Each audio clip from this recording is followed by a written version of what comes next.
Light twinkles across the surface of puddles, creating little shimmers of glass in the air as the warm rays of sunlight beam down through the mountain passes.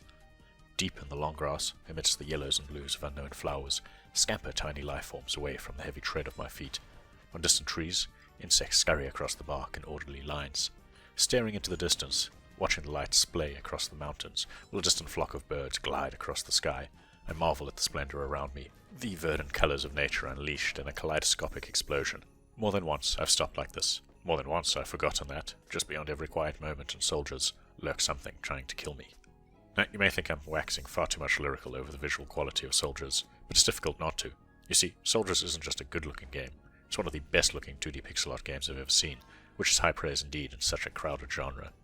It's probably a strange way to start a review, focusing on the game's visuals before even mentioning what the game is all about, but looking at Souldiers in motion, or even static, is a simply jaw-dropping experience.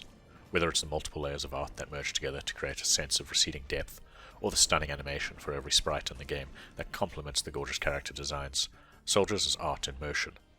Of course, none of that would truly matter if the game didn't back up its visuals with compelling gameplay or a compelling story. Thankfully, Souldiers fires on all cylinders, and it hits far more than it misses.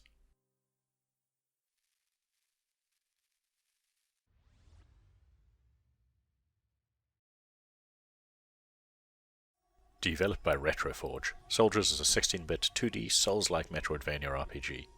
It's set in Terra Gaia, a melting pot of an afterlife, in which souls go when claimed by Valkyries. Souldiers sees you and your regiment granted access to Terra Gaia by a Valkyrie after getting trapped in a cave-in. All you have to do is help the Valkyrie with her task.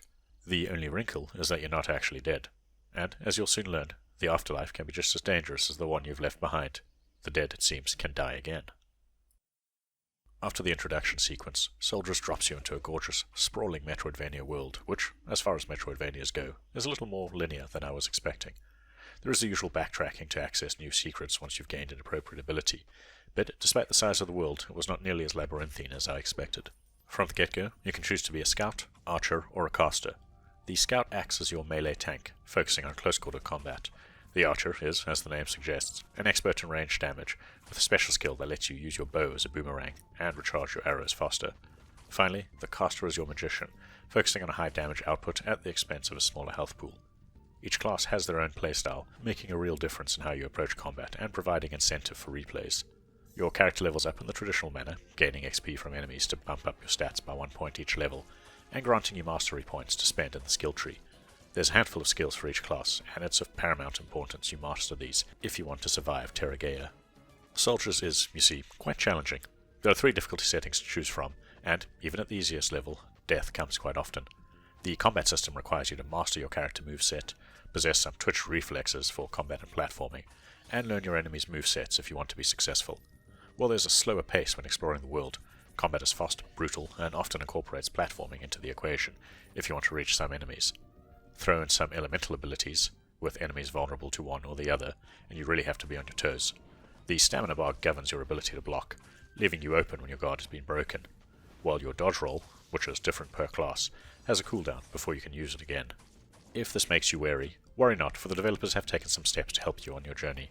Most enemies and items you destroy in the world will drop health orbs and money, saving those rare healing potions that you need to buy or find. There's also no penalty for death, other than respawning at one of the game's many checkpoints. Once these are activated, you can also fast travel between them, and, most importantly, save at any time. Saving replenishes your health bar, but, of course, respawns some of the world's enemies. When you're not fighting your way across the map, you can also pick up side quests and bounties to complete, along with a variety of scrolls to read and a codex to delve into.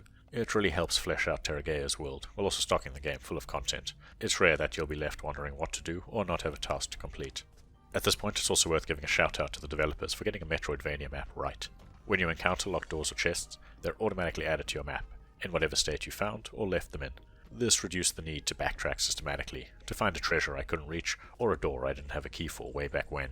I always hope developers at least allow me to mark my own points on a map in these games, but a game that automatically does so is a major plus. Honestly, there's only one area Souldiers really suffers for me, and that's a feeling of cheapness at times. Usually, it's a combination of the level design and painful enemy placement that made getting through some areas a chore. Ultimately, Retroforge's Souldiers isn't just one of the best looking games I've played all year, it's one of the best, period. Featuring a fantastical and beautiful world, 3 classes that feel distinct, massive maps to explore, intriguing characters to encounter, and plenty of side quests to take on. This journey will suck away your time with ease, as it did mine. Souldiers isn't a game you should think about getting, it's a game you should get. This game deserves to be part of your gaming library, especially if you love the Metroidvania genre and pixel art.